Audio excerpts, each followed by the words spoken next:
You've sat in a room full of people, surrounded by noise and laughter, and felt completely inexplicably alone. Not sad, but separate, like there's a pane of glass between you and everything happening around you, and nobody else seems to notice it's there or notice that you're on the other side of it.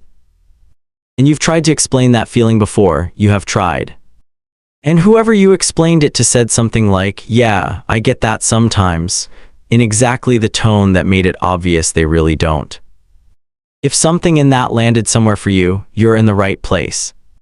Because the things you've spent years quietly treating as personality defects, the things that have made you feel perpetually out of step with the people around you, they're not mistakes or defects.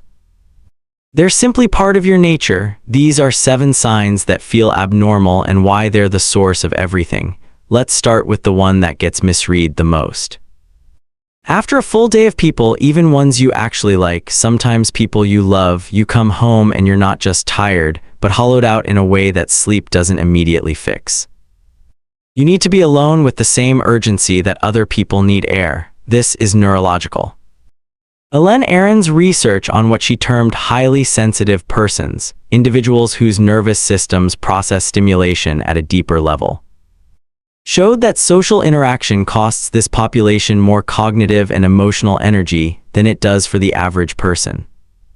A follow-up neuroimaging study confirmed this wasn't metaphorical. HSP brains show measurably greater activation in regions associated with awareness, empathy, and action planning, even at rest.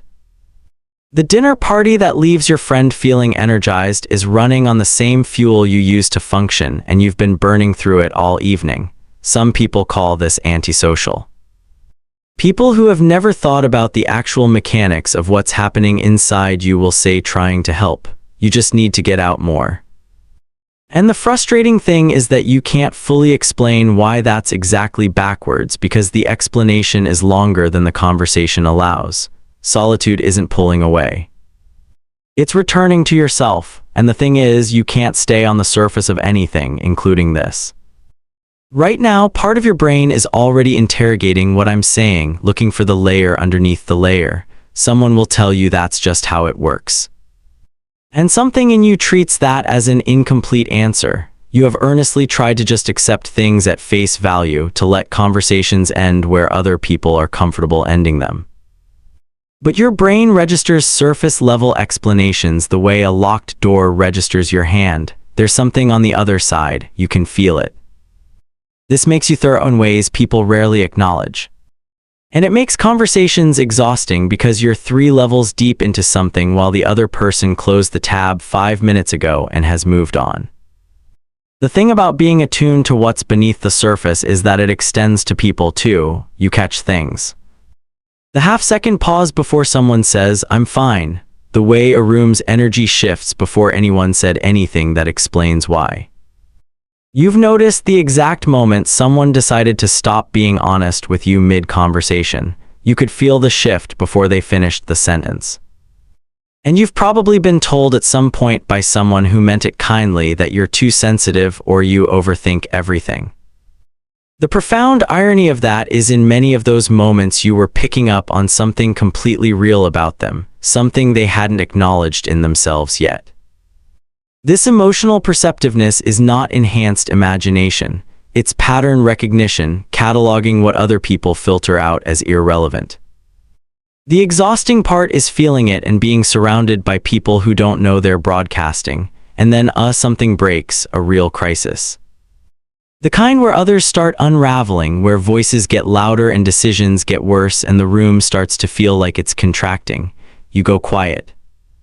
You're feeling it all, probably more acutely than anyone else, but you've spent so long managing a loud internal world that external chaos lands on familiar terrain.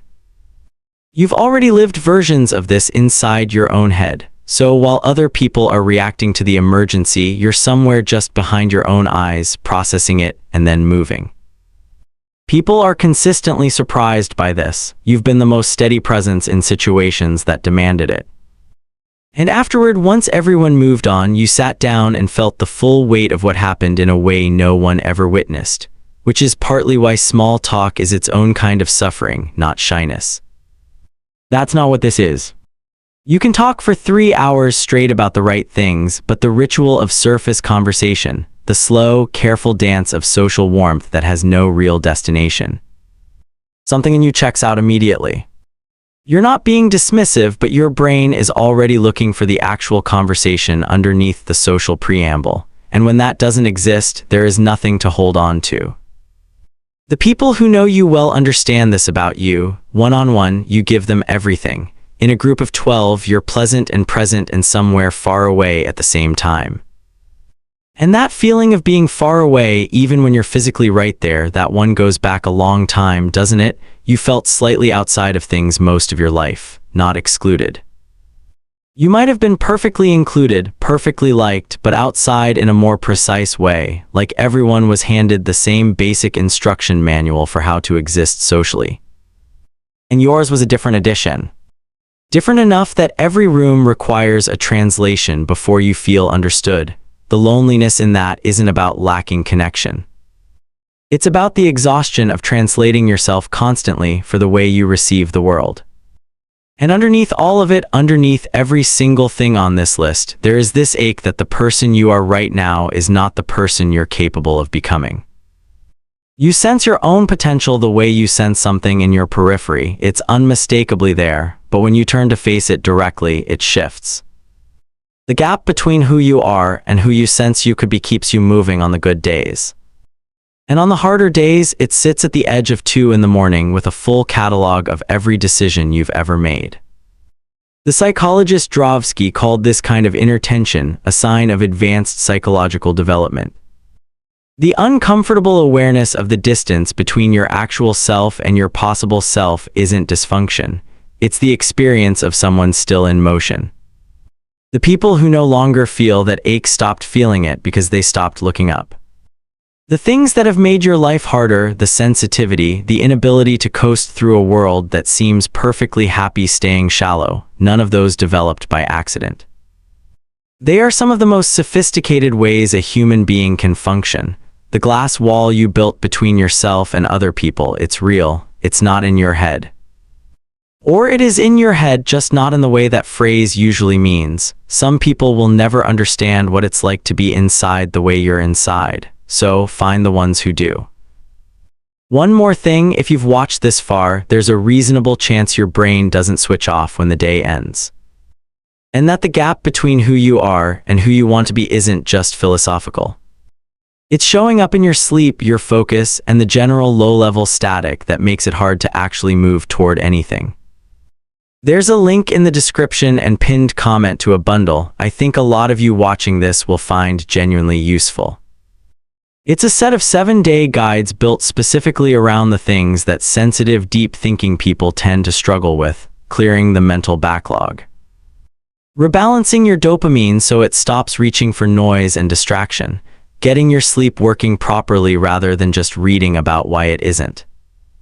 And rebuilding your focus day by day in a way that accounts for how you're actually wired. Each guide gives you a daily action, not just information, which is the part most psychology content quietly leaves out. It's in the pinned comment too.